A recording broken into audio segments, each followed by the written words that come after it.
atentado contra Carlos Lacerda e o suicídio de Getúlio Vargas. Quem era Carlos Lacerda?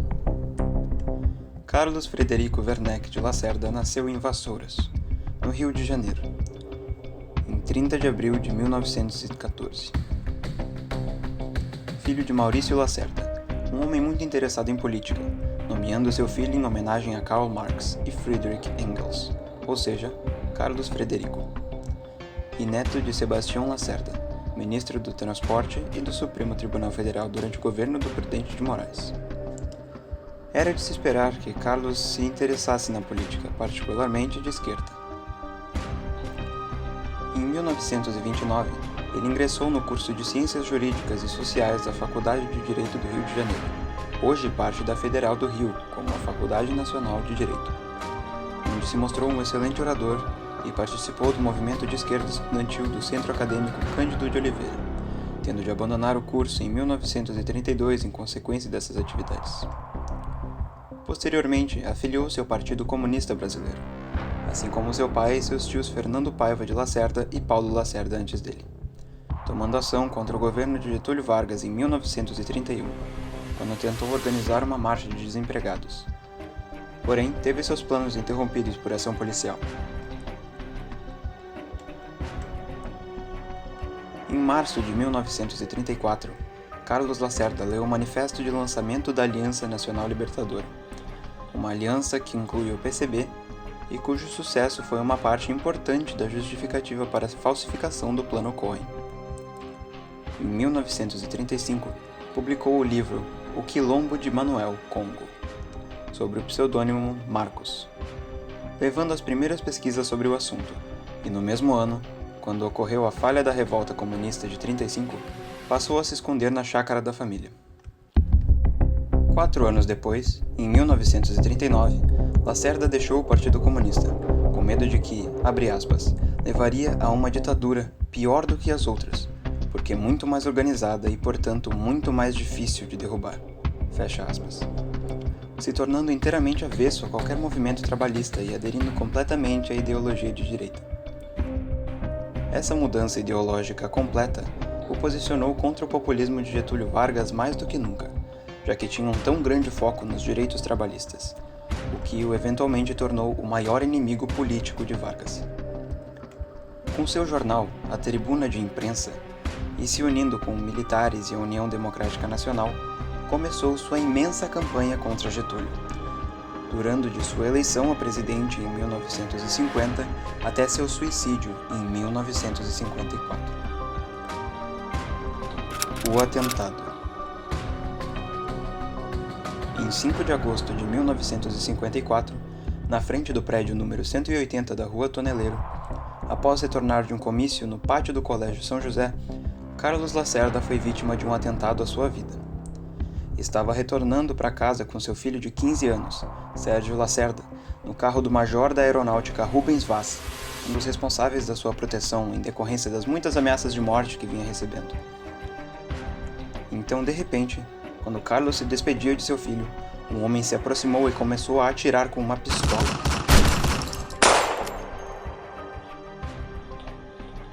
Sérgio saiu ileso, porém seu pai foi baleado no pé e o motorista Rubens, infelizmente, foi morto com um tiro no peito. O assassino fugiu de táxi. Mas um guarda municipal, que também foi atingido durante o atentado, Sálvio Romero, conseguiu anotar a placa, o que levou à prisão dos suspeitos, já que após o taxista Nelson Raimundo de Souza ver que seu carro fora identificado na imprensa, se entregou, expondo também a conspiração. Um dos responsáveis por esse plano era Climério Euribes de Almeida, amigo de Gregório Fortunato e membro da guarda pessoal de Getúlio Vargas. Pouco antes de a grande operação para a captura de Climério e o assassino contratado, o marceneiro Alcínio João de Nascimento, tivesse sucesso, no dia 8 de agosto, Gregório confessa ser o mandante do atentado. Gregório nasceu na mesma cidade que Vargas, São Borja. Filho de escravos alforriados, era casado e tinha 2 filhos. Antes de iniciar sua carreira política, trabalhava como peão de gado e só se aproximou da família Vargas durante a Revolução Constitucionalista. pois foi soldado na unidade comandada pelo irmão de Getúlio, Benjamin Vargas. Quando houve o golpe integralista contra o então presidente, Benjamin recrutou homens de confiança de São Borja para compor uma guarda pessoal, da qual Gregório era líder. Desde então, Fortunato se manteve ao lado de Vargas, como um guarda-costas e camarada, o que dá sustentação às suspeitas que se seguiram em relação ao presidente da República.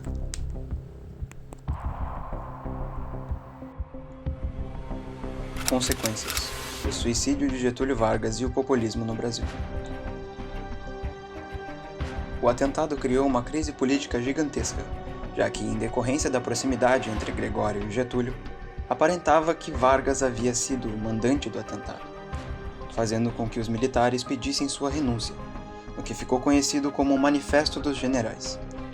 Esse documento foi assinado por 19 generais do Exército e dizia: os abaixo-assinados oficiais generais do Exército, solidarizando com o pensamento dos camaradas da Aeronáutica e da Marinha, declaram julgar como o melhor caminho para tranquilizar o povo e manter unidas as Forças Armadas a renúncia do atual presidente da República, processando sua substituição de acordo com os preceitos constitucionais.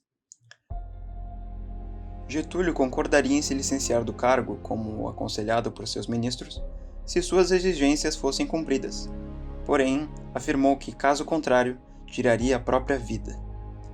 Após uma reunião ministerial em que percebeu que tais demandas não seriam levadas em consideração, Getúlio Vargas, então, comete suicídio em seu quarto com um tiro de revólver no coração, entre as 7h30 e 8h do dia 24 de agosto de 1954. Getúlio deixou 2 cartas. Uma foi escrita à mão e outra em sua máquina de escrever.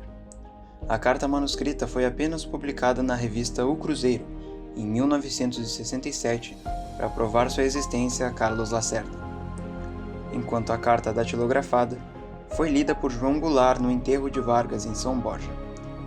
Nela, Getúlio diz a famosa frase: "Saio da vida para entrar para a história". Tenho lutado mês a mês, dia a dia, hora a hora, resistindo a uma pressão constante, incessante, tudo suportando em silêncio, tudo esquecendo, renunciando a mim mesmo para defender o povo, que agora se queda desamparado. Nada mais vos posso dar, a não ser meu sangue. Se as aves de rapina querem o sangue de alguém, querem continuar sugando o povo brasileiro, eu ofereço em holocausto a minha vida. Escolho este meio de estar sempre convosco. Quando vos humilharem, sentireis minha alma sofrendo ao vosso lado. Quando a fome bater à vossa porta, sentireis em vosso peito a energia para a luta por vós e por vossos filhos. Quando vos vilipendiarem, sentireis no pensamento a força para a reação. Meu sacrifício vos manterá unidos e meu nome será a vossa bandeira de luta. Cada gota de meu sangue será uma chama imortal na vossa consciência e manterá a vibração sagrada para a resistência. Ao ódio, respondo com o perdão. E aos que pensam que me derrotaram, respondo com a minha vitória. Era escravo do povo e hoje me liberto para a vida eterna, mas esse povo de quem fui escravo não mais será escravo de ninguém. Meu sacrifício ficará para sempre em sua alma e meu sangue será o preço do seu resgate. Lutei contra a expoliação do Brasil. Lutei contra a expoliação do povo. Tenho lutado de peito aberto. O ódio, as infâmias, a calúnia não abateram meu ânimo. Eu vos dei a minha vida. Agora vos ofereço a minha morte. Nada receio. Serenamente dou o primeiro passo no caminho da eternidade e saio da vida para entrar na história.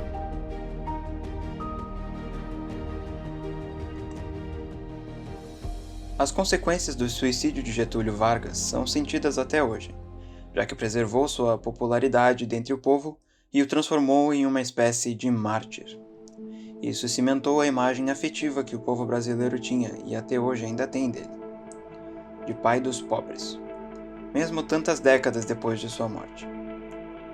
Como evidência desse amor, podemos usar o evento do transporte de seu corpo do Rio de Janeiro até São Borja, onde seria enterrado, que fez centenas de pessoas se reunirem em frente ao Palácio do Catete. Foi essa imagem que permitiu o populismo popularizado através do getulismo ser tão proeminente na política brasileira, mesmo hoje em dia.